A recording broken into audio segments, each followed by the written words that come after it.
గుమ్మడికాయ చేసేటటువంటి ప్రయత్నం నారా చంద్రబాబు నాయుడు గారు ముఖ్యమంత్రి గారు చేస్తున్నారు.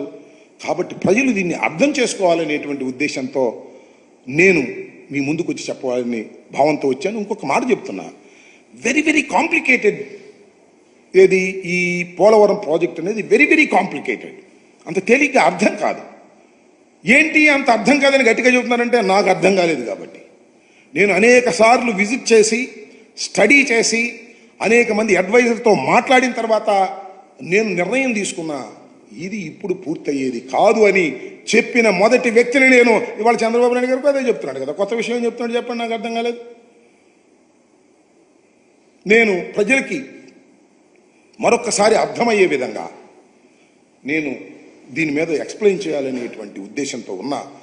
ఎందుకంటే ఇవాళతో అవధి ఇది, ప్రతి సోమవారం వెళ్తానంటున్నాడు. ప్రతి సోమవారం వెళ్తాం మా ప్రభుత్వాన్ని, జగన్మోహన్ రెడ్డి గారిని దూషించడమే పనిగా పెట్టుకోబోతున్నాడు నారా చంద్రబాబు నాయుడు గారు. కాబట్టి దీన్ని కూలంకుషంగా ప్రజలు అర్థం చేసుకోవాలి. ఇంతకు ముందు చెప్పాను, మళ్ళా చెప్తాను. నేను మనస్ఫూర్తిగా చెప్తున్నాను, ఒక మానవుడిగా చెప్తున్నాను, ఒక పౌరుడిగా చెప్తున్నాను. జగన్మోహన్ రెడ్డి గారి తప్పిదం పోలవరంలో ఏ మాత్రం లేదు. నారా చంద్రబాబు నాయుడు గారి ప్రభుత్వం చేసిన తప్పిదాల వలనే పోలవరానికి ఈ దుస్థితి పట్టింది.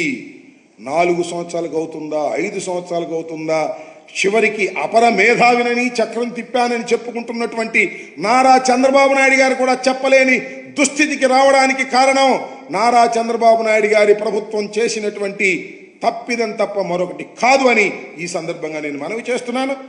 ఒక్క 4 నిమిషాలు మీరు ఓపిక పడితే ప్రజలకు అర్థమయ్యే విధంగా నేను చెప్పేటటువంటి ప్రయత్నం చేస్తానని కూడా ఈ సందర్భంగా నేను మనవి చేస్తున్నాను. ఇది నేను ఇందాక చెప్పినట్టుగా ఏజెన్సీ కబ్జీవుడు. ఫస్ట్ ఆఫ్ ఆల్ ఏంటిది, ఈ 2 రోజులు మీరు ఆలోచించాల్సింది. తర్వాత ఏజెన్సీ కథ. నేను కూడా ఏజెన్సీ మార్చేస్తా ఎంత నా దగ్గర అధికారం ఉంది, ఒక నిమిషమే. కానీ అది కాదు కదా, ఎట్లా మీరు కూడా ఆ రోజు కూడా ఎవరు మీరు మాట్లాడలా, మీకు భయం, అది వేరే విషయం. నేను మిమ్మల్ని తప్పడం లేదు, అందరినీ భయభ్రాంతం చేసి ఇప్పుడిప్పుడే మీరు మీ ముఖాల్లో కొంచెం నవ్వు, ఏదో మాట్లాడతామని ధైర్యం, అవన్నీ వచ్చాయి. ఒక్క వ్యక్తి కానీ ఏమండి, మిమ్మల్ని కాదు నన్ను కూడా అనలేదు. నేను ప్రాజెక్టు కట్టినామని ఇక్కడికి వచ్చి చూస్తానంటే రాకూడదని ఇక్కడే అప్పగించారు కదా, మీరున్నారు సాక్షి మీరే కదా. ఈవినింగ్ నేను అంత మునుపంతా ప్రజలందరూ రాష్ట్ర ప్రజానీకాన్ని రమ్మని చూపించాం.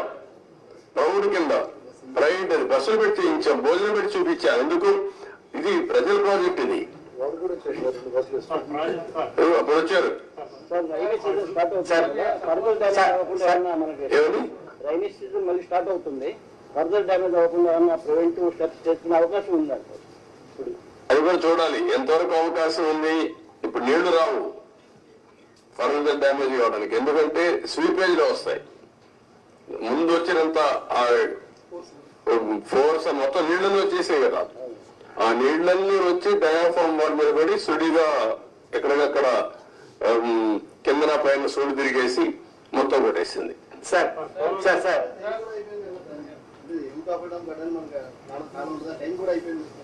ఇప్పుడు చేయలేదు, November December season is over.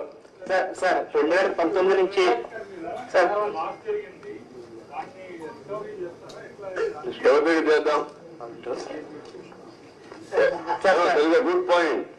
బాధ్యత ఉండాలి కదా వ్యక్తులకి, ఉండాలి. అదే దాని మీద డిబేట్ చేయమన్నా ప్రజల్ని.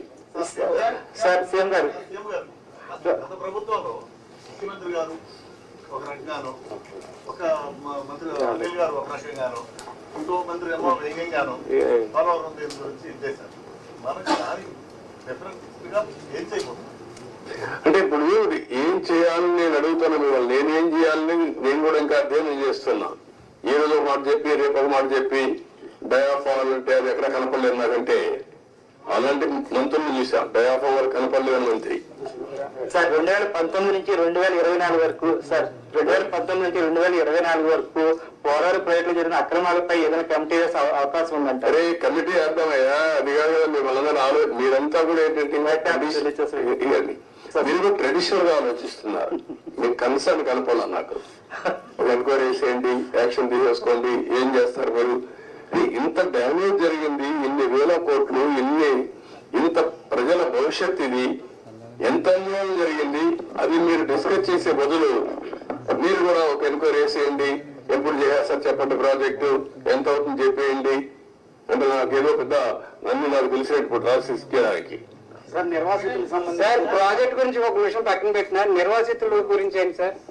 అది కూడా ఇది అది అన్ని లింక్డ్ అయ్యి ప్రాజెక్ట్ కట్టకపోతే డబ్బులు ఇవ్వలేరు కదా, గవర్నమెంట్ ఆఫ్ ఇండియా కూడా ఇవ్వరు కదా, వాళ్ళకు అన్యాయం జరిగింది కదా, రోజు రోజు పెరిగిపోతుంది కదా ఖర్చు కూడా. మళ్ళీ ఇప్పుడు వాళ్ళకి అప్పుడే కానీ ఇచ్చుంటే తక్కువ అమౌంట్ అయ్యేది, రోజు రోజు అమౌంట్ పెరిగింది, R&R పెరుగుతా ఉంది, ల్యాండ్ ఎక్విజిషన్ పెరుగుతా ఉంది, వెరీ కాంప్లికేట్ చేసేసారంటాను ప్రాజెక్ట్ ని.